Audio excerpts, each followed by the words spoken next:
then when his timer runs out, here it goes, baby. Drops the gun. Boom! And look at the little thumbs up, yo. Alrighty. Yo, what is up, Knights? Just Rick here, back with some more DFO Blitz. This time on the male mechanic. Now, I kind of hyped him up quite a bit in the female mechanic video. I'm going to show you guys why I enjoy this character more, as well as what sets him apart from the female mechanic. Gear looks quite similar, except this time for my Chronicle set, I have a Crazed Arsonist set. I don't have nearly as good a weapon either. I have a semi-automatic Shufflector. It's a weird-ass name. And we're going to be trying to unlock my earring, among other things right now, guys, but rocking the same kind of costume as we try to show off this character. Now, one thing I forgot to mention about the female mechanic is kind of their aesthetic. It's kind of cool. They actually... you know, aside from gameplay, they also have an aesthetic difference in terms of the mechs that they actually summon. So you'll notice that the male mechanic actually has a lot more blocky type robots, much more robust type robots, whereas the female mechanic had, you know, very like new robots. It's kind of like if you guys have seen the movie WALL-E. You know, this guy's more like WALL-E, and then the female mechanic's more like Eve. But guys, let me show you guys what this guy's all about. He's already max level, so we're gonna get our earrings. And with my Crazed Arsonist set, it's making my cooldowns on certain skills really low. It's also making my skills hella abusable.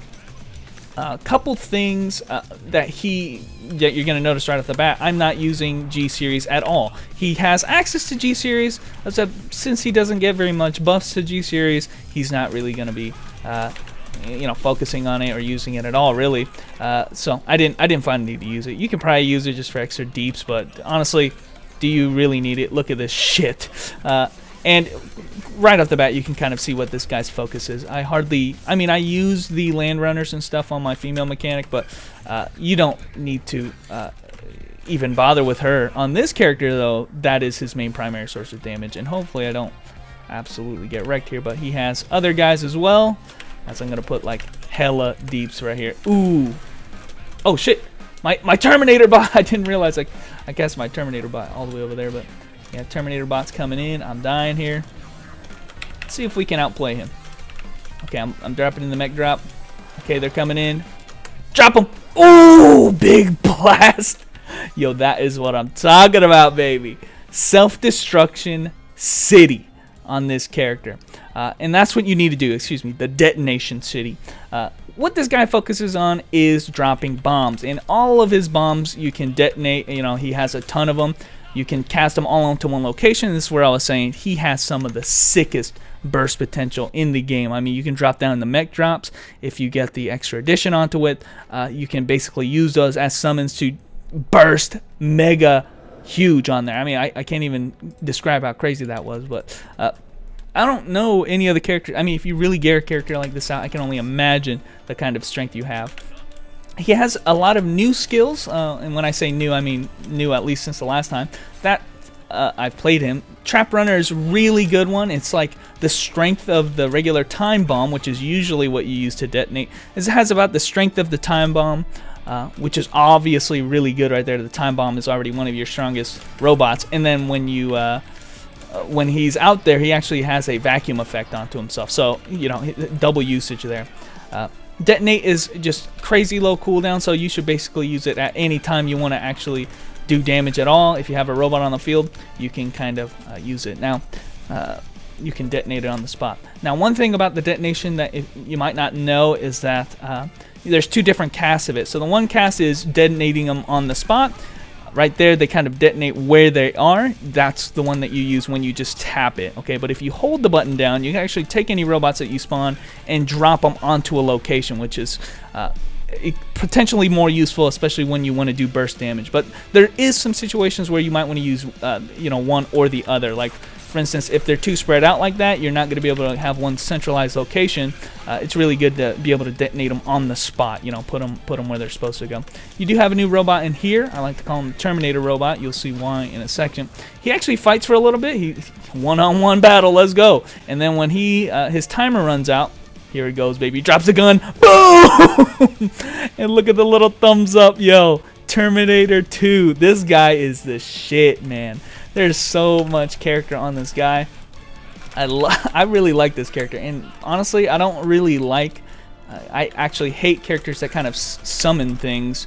But this character, you know, yes, he has the potential to have a lot of shit on the screen. Tempester on the screen, you start putting some turrets down, you know, and now all of a sudden you put robots down, and all of a sudden it's just a spam fest. But the thing about it is, you can really focus around being intentional with what you do. You know, it's not just you spam. I would say honestly that the female mechanic is a little more focused around spamming shit and not really knowing what's going on. This guy is like, yo, I'm doing this, like, I'm putting this time bomb here, I'm putting this time bomb here, and then I'm detonating them right where they're supposed to be.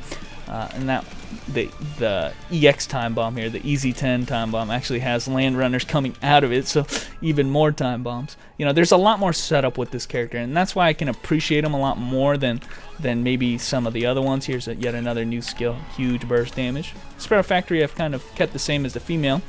Again, for the burst type, Sparrow Factory has a passive that you can change it to be more burst oriented instead of the you know, deeps oriented one. So yeah, this guy's all about dropping stuff down, bursting guys down, dropping as many robots as he can possibly muster, and detonating them, boom, on one spot. That is the shit, man.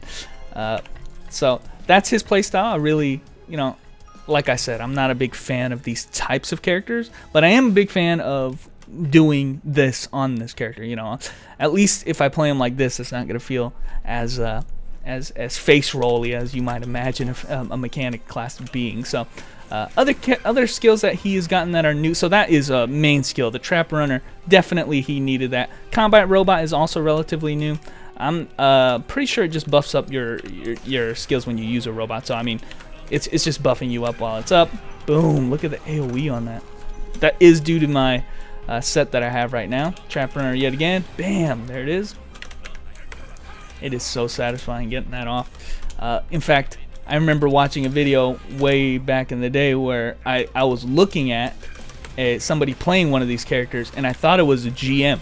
I thought it was a GM account or something playing the character, because what ended up happening was he would go into rooms and he was hella geared. He would go into rooms, drop down a time bomb, and everything would die.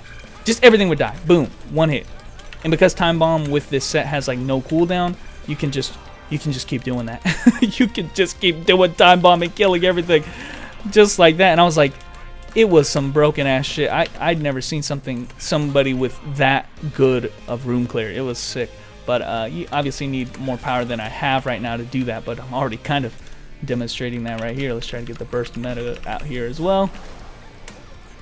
Holy shit, man. That is so fucking awesome.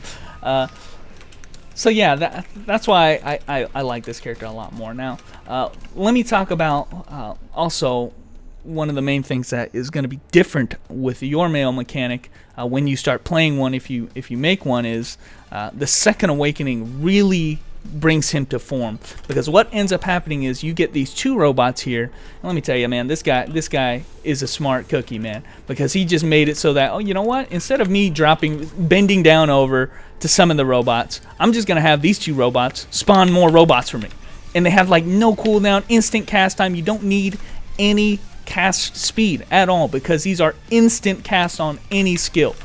Almost any skill. Okay, that one takes just a few seconds, but you get the idea here. It is so fast. You can just spam out things like crazy. It helps in the burst meta that I'm talking about here, because you can just drop down these three robots instantly while they're on cooldown, and because they're off cooldown all the time, it is something that the Second Awakening is something that changes this class entirely. So I don't want to seem like I am too excited. I'm excited about this character. I like the fact that he's playing, how his playstyle goes.